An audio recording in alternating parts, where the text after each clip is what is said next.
Now, boy, Army, welcome to another spicy one on the channel.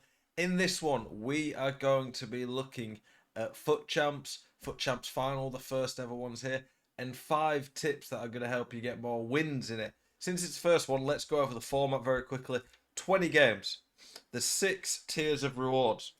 Even if you lose every game. If you play all 20 but lose every game, or even just quit 20, you can still get the rank 5 rewards. Rank 1's the best, rank 6 is the worst, but you are guaranteed to get rank 5 just by quitting all the games. And you still get player picks, prime gold player packs. Do you even get some coins? You get 10,000 coins. Crazy, like you're actually getting all that for doing nothing. That's ridiculous, I think, but fair enough, yeah. Rank 4, you need to win 4 games. Rank 3, 8. Rank 2, 12. And then the top rewards for rank 1, 16. Pretty decent. Bit of a shame it's not an ultimate team of the week pack. I think that's a bit of a nerf. If they're not going to have an ultimate team of the week pack, it should be like 3 or 4 ultimate packs there. But those are the rewards.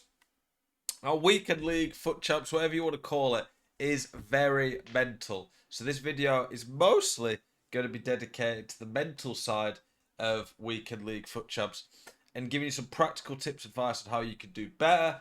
And then I'm going to do another video later today, how to attack in FIFA 22, which is also just going to have some general tips on how you can get better at the game and stuff you can use in weekend league. So, using a meta team and good subs is my first piece of advice. So you can see in this team, it is a very good team for the coins. I only just got Llorente, Carrasco, and Alba, and Llorente is obviously the big boy purchase in this team. Before that, the team was barely worth over 100k, and I'm 1 game off the elite division. I would have got there quicker, but I've not really been playing a crazy amount of rivals compared to some. Um, I've been playing mostly co-op with Jambu, and he's in the elite division, so we've got a very good record, but still hard to climb when you're playing elite division games all the time. But yeah, meta team, pacey centre backs, pacey fullbacks, midfield fielders who can do a bit of everything. Zielinski, very cheap but very good, 5-star weak foot. Get players who can do skill moves, have good weak foots. Immobile, you probably think isn't very bad, but he's got a good weak foot. He's quick, can finish. Look for players who are probably underpriced that can suit your team. There's a reason people pick certain players every year, like Hullet, Vieira, Ronaldo, because they're always better. And then have impact subs. So for me, I've got Hernandez, who I can bring on as a defender if I need. Lazari's the same. Ben Yedder, Martinez, Muriel. I probably need a midfielder here to be honest as well, but I think I probably generally just put Muriel there. But yeah, having impact subs who can change the game can make a big difference. So many people don't play weekend league as efficiently as they can. They make stupid mistakes. They do stupid stuff that ends up costing them. Have the right players ready to bring on. Use a meta team that are going to be able to get good results, and that's going to go a long way to getting helping you move up the ranks basically in weekend league. The second tip that we are going to have is spreading your games out. It is a lot easier this year to do that. I quite like the adjustment from EA. I feel like the rewards could be made a bit better. I feel like they could do a top 200 still for weekend league. They could have 18 wins as a tier, 14 wins. Have a few more tiers to make it a bit more meaningful. 16 wins is the highest tier out of 20 games. Seems a little bit low. But effectively, the system they've put in now, 20 games max, 20 games in 3 days. So it says their champs ends in 2 days, 19 hours. It opened 5 hours ago. You literally have 72 hours to play it. 72 hours to get 20 games in is a lot more manageable than 30. And for the OGs who remember the original weekend league, 40 games in 2 days, this is a lot better. We have a lot more time now. You basically played 6 or 7 games a day. That is not too bad. It's still quite a bit, I guess, but it's way better than it was. But what I would say is, where possible, don't rush all your games in one go. So many people end up losing games they should never in a million years lose because they're tired, they're frustrated from a previous game, they let mistakes turn over.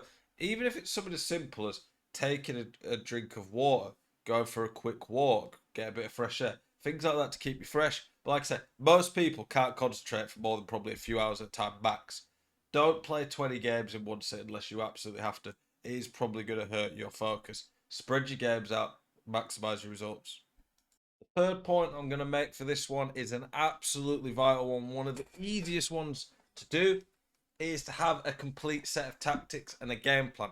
So many people go into weekend league without game plans. It is honestly crazy.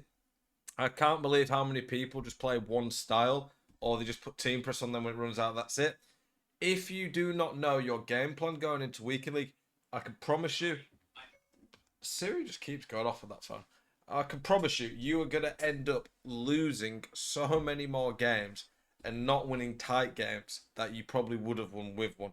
What I would say is if you're not sure about them, check out my in-depth tactics videos. I did one yesterday where I show you my complete weekend league tactics. I'm talking about having an ultra defensive one to see out games, an ultra attacking one to get back into the game if you're struggling, if you're a few goals behind. And then I have a more aggressive one and a slightly more, not negative, but balanced one. Have a variety. Know when you're going to bring your impact subs on. Know at what minute of the game, based on a scoreline, what tactic you should be. You should know pretty much at all times what tactic you will be using at what minute based on the scoreline. It sounds a bit complicated, but honestly, once you get used to it, it's not that hard. I've got, like I said, a full tactic video where I explain in depth when to use them, how the tactics work. I'd recommend you guys check that out. Let me guys know in the comments, by the way, what are you hoping to get out of 20 wins this weekend? How many wins do you expect to get? What are your thoughts on the new format? Do you like it? Point 3 though, have a full set of tactics to use. Be versatile. Don't get stuck playing one way. Know when to change. Fourth one that I'm going to talk about is one that I've got, again, a video on this specifically about set pieces. I've not got one yet on the exact way I take corners and pens. I need to do that in the next week. But knowing your set pieces, having ideas of what you're going to do when you get set pieces. Honestly, a lot of people don't do this as well. Change your set piece takers here. Because if you get a free kick, you'd have to change your free kick taker. If you change free kick taker, it's almost certainly going to wake them up and make them think, oh yeah, he's going to shoot here because he's changing to a better free kick taker. Have the free kick taker already set up. For me, it's Dybala. Honestly, just go with the guy with high free kick accuracy and the rest of the stats are good. Penalties, just go with a guy along high penalties, obvious. When you take a penalty, I would say have an idea where you want to go. Don't change it every time. In a penalty shootout, you're going to have to change it. But if you get a one-off penalty in the middle of a match, always basically go the same way because you're going to be playing someone who's never played you before and you want to get good at taking one particular type of penalty.